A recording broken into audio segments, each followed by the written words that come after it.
नमस्कार, आदाब, सत श्री अकाल। न्यूज IBN 2020 में आपका स्वागत है। सच कभी छुपता नहीं, IBN कभी रुकता नहीं। मैं सरवर खान सरीवाला आपको दिन भर की खबरों से रूबरू। गधे पर पहुंचे नामांकन भरने प्रियंका सिंह ठाकुर। बुरहानपुर विधानसभा में नामांकन भरने के लिए आज ठाकुर प्रियंका सिंह गधे पर बैठकर नामांकन भरने पहुंचे। वे निर्दलीय प्रत्याशी के रूप में नामांकन भर रहे। बीजेपी से टिकट नहीं मिला तो निर्दलीय नामांकन भर रहे और आगे जितने पर बीजेपी को ही सपोर्ट करेंगे। उनका कहना है कि अभी तक राजनीतिक पार्टियों ने जनता को केवल गधा समझा और बनाया है। ऐसे में विरोध स्वरूप वे भी गधे पर बैठ नामांकन भरने पहुंचे।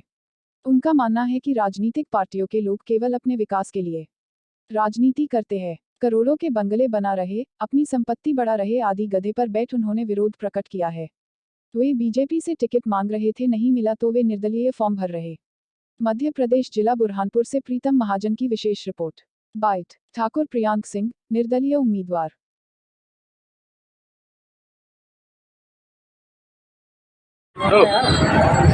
जो परिवारवादी नेता है वो पिछले कई दशकों से बुरहानपुर की जनता को, मतदाता को केवल गधा बनाने का कार्य कर रहे हैं।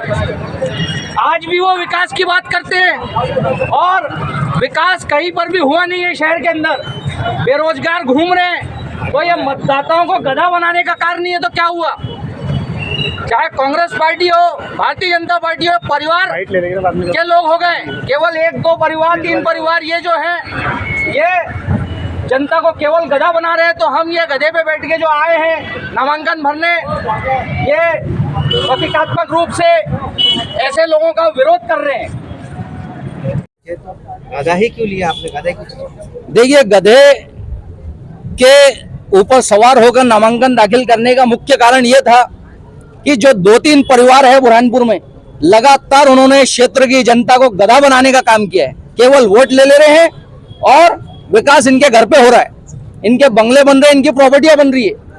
तो आम मतदाता जो है वो गधा बन रहा है कि नहीं बन रहा है, तो उसी के विरोध में ये प्रदर्शन किया गया था। क्या निर्दलीय फॉर्म भरा? निर्दलीय फॉर्म भरा है। आपका चुनाव निशान भी आप गधा जी नहीं, चुनाव निशान गधा अवेलेबल नहीं था। अगर अवेलेबल रहता तो हम गधे को ही चुनते, क्योंकि जनता जो गधे बनाए गए हैं मतदाता को, भोले भाले बुरहानपुर की जनता को, तो अब जो है बुरहानपुर की जनता को जगाने का कार्य हो रहा है। और मुझे प्रचार कैसे करेंगे आप? क्या गधे पे बैठ के करेंगे? प्रचार जो है उसका अभी प्रचार करते हुए जनता को ये बताना जरूरी हो गया है कि ये 2-3 परिवारों से मुक्ति अति आवश्यक है। अभी भी ये परिवार बहुत अतिशोक्ति के है कि बोल रहे हम विकास करेंगे। अरे तुमने 40-50 साल क्या करा? भारत होगी, घर भरा, अभी भी बोल रहे विकास करेंगे।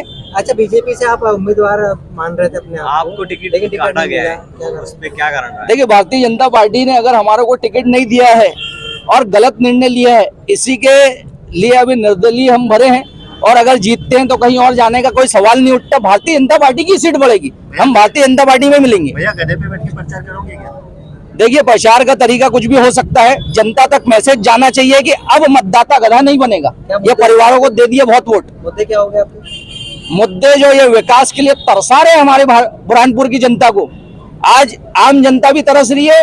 और इसके साथ साथ जो है, आप बेरोजगारी का आलम देखिए, लोगों को खाने को नहीं है और इनके बंगले बन रहे हैं, तो ये मुद्दा रहेगा। और एक चीज प्रमुखता के साथ मैं बोलना चाहूंगा, अगर मैं जीत के आता हूं तो हमने ईडी की और इनकम टैक्स की रेड देखी कुछ बिजनेसमैनों के यहाँ, अब ये रेड नेताओं के घरों में पड़ेगी।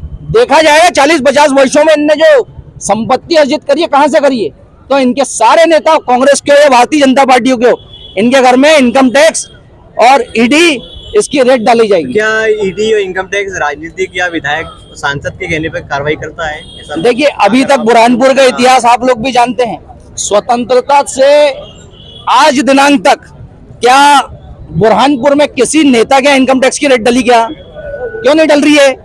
नेता इतनी प्रॉपर्टी कमा रहे हैं, संपत्ति इतनी अर्जित कर रहे हैं, तो अब जो रेट डलेगी वो नेताओं के घरों में डलेगी।